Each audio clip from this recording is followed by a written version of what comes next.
देखिए यहाँ पे इमरान जलाल का एक मुद्दा था। मैंने कल सोशल मीडिया में वीडियो भी देखा, शायद आपके चैनल का भी वीडियो था, एंड धर्मेंद्र जी का वीडियो मैं देख रहा था और कुछ रेसिडेंट्स का देखा कि कोई मसला था जिसमें इंक्रोचमेंट को लेकर विषय हुई और गाली गलौज की भी। और मैं यहाँ उस मुद्दे के लिए केवल नहीं आया, जिस विषय पे आया उस विषय पे एक बात सुनना ज़रूरी था। मैं उस इंटरव्यू में देख रहा था कि हमारी देश की एक महिला उसमें ये कह रही थी कि मोहम्मडन्स बहुत आते हैं। तो देखिए, देश तो सभी का है, सभी का खून है शामिल। किसी बहुत विकास शायर ने बोला है और हम लोगों की मौजूदगी भी शायद ये साबित करती होगी। आप भी पत्रकार हैं, आप भी शायद मोहम्मडन तो नहीं होंगे, आप शर्मा जी हैं, ब्राह्मण देवता हैं आप बैठ के जो है हमारी कल्चर है। आप अपने गांव में अपने घर परिवार में भी लोगों के साथ बैठते होंगे। तो मैं वो इंटरव्यू देख रहा था कि बहुत सारे लोग आते हैं, गुंडे तत्व के आते हैं। तो देखिए, कोई सिविलियन किसी को गुंडे का स्टेटस नहीं दे सकता, इसके लिए पुलिस और विभाग है। फरीदाबाद की सेक्टर 48 की लेक व्यू सोसाइटी में एक मामला सामने आया था जिसकी खबर हमने आपको कल दिखाई थी।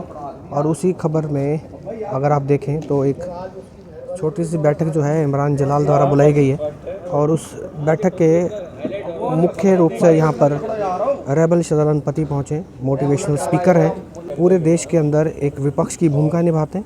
आप सामने देख सकते हैं और फिलहाल यहाँ पहुँचे हैं और यहाँ सारे लोग यहाँ बैठे हुए हैं। ये आप देखें, और इधर इमरान जलाल भी बैठे हुए हैं, ये देख सकते हैं आप। ये आप देख सकते हैं, ये देखिए, बात करने का प्रयास करेंगे। एक चीज़ हो रहा है, आपको पूरा देश सुनता है, आपको पूरा देश देखता है और आपको देश आपको जानता है कि आप देश के एक ऑपोजिशन में देखते जाते हैं कि ऑपोजिशन की बातें उठाते हैं, क्योंकि हमेशा से देखा जाता है। मैं ये सोच रहा हूँ, आपके आने का यहाँ पर्पज़ ये है कि आप जरूरी नहीं है कि इमरान जलाल की तरफ से खड़े हैं, आप एक मीडियोकर हैं, आप दोनों की पक्ष। देखिए, मैं एक बात के लिए आया हूँ। पहली बात, मैं इमरान के लिए नहीं आया हूँ। फरीदाबाद से मेरा बहुत पुराना रिलेशन है। यहीं गीता निवास में मेरे फ्लैट थे, यहीं मेरे क्रिस्टल अपार्टमेंट में मेरे फ्लैट्स रहे हैं और यहीं सेक्टर 45 में मेरी कोठी भी रही है। मेरे बड़े भाई यहीं रहते हैं फरीदाबाद में, आपकी जानकारी के लिए। और मैं यहाँ मेरी जवानी कटी है फरीदाबाद में। मैं केवल एक बात आपको बोलना चाहूँगा, जब भी मैं कोई वीडियो देखता हूँ भारत के किसी हिस्से में, जम्मू से लेके कश्मीर से लेके कन्याकुमारी, अभी महराज मलिक के लिए भी मैं गया था, सोनम वांगचुक लेह लद्दाख में, संजीव भट्ट गुजरात में,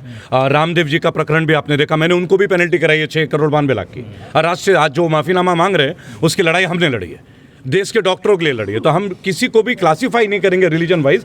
मुझे केवल एक बात लगा कि हिंदू मुस्लिम का विवाद ना आजकल एक ऐसा टॉक ऑफ टाउन बन गया है जिसमें ये कोई रेसिपी नहीं है, ये कोई इंडियन चाइनीज कॉन्टिनेंटल डिश नहीं है कि हर थाली में हम जाके परोस दें। भाई, ये देश का पहला नींव ही एक दूसरे के साथ है। हम तिरंगा का सम्मान करते हैं। और मैं तो दोबारा आपको बोलूँगा कि इस मिट्टी में सभी का खून है शामिल, जद में तो हम सब आएंगे। तो अगर इतना छोटा सा मैटर है, एक इंक्रोचमेंट का मैटर, मैं कहता हूँ देखिए, गाली गलौज फिर भी बोलूँगा नहीं होना चाहिए। आपस में सौहार्द बनाए रखें। आपके साथ ये भी मैं आरडब्ल्यू के पदाधिकारियों से भी मिलूंगा एंड मैं कोशिश करूँगा जब ये सब यहीं रहेंगे, मिल के रहें। गले तो हमें आखिर मिलना ही है।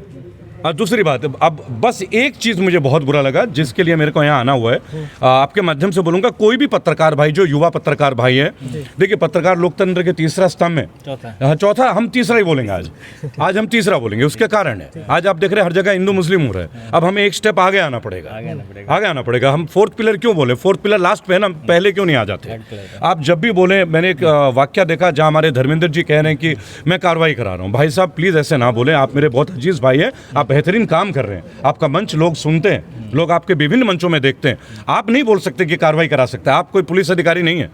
और आप ही के मंच पे एक महिला अगर बोल रही है कि मोहम्मडन, आपको तत्कालीन उन्हें रोकना चाहिए था कि नहीं, आप कोर्ट नहीं करेंगे। लेकिन मैं फिर भी एक बात बोलूंगा, आपस में लड़ना, कोर्ट में लड़ना, थाना, तो मीडिया वालों को एडवाइस देखिए, मीडिया अगर एकत्रित हो, मीडिया अगर सही मूल्यों पे चले, आपने बोला था मैं ऑपोजिशन के साथ रहता हूँ, एक मजबूत विपक्षी एक अच्छा सत्ता पक्ष की रीढ़ की हड्डी बनती है। अगर हमारे पास कोई बात ऐसी ना हो कि हम उन्हें बताएं कि आपकी गलती है, तो कौन सत्ता पक्ष को बताएगा? एक मीडिया ही तो एक माध्यम बनता है। किसी की कौन सुनेगा? गरीब की कौन सुनेगा?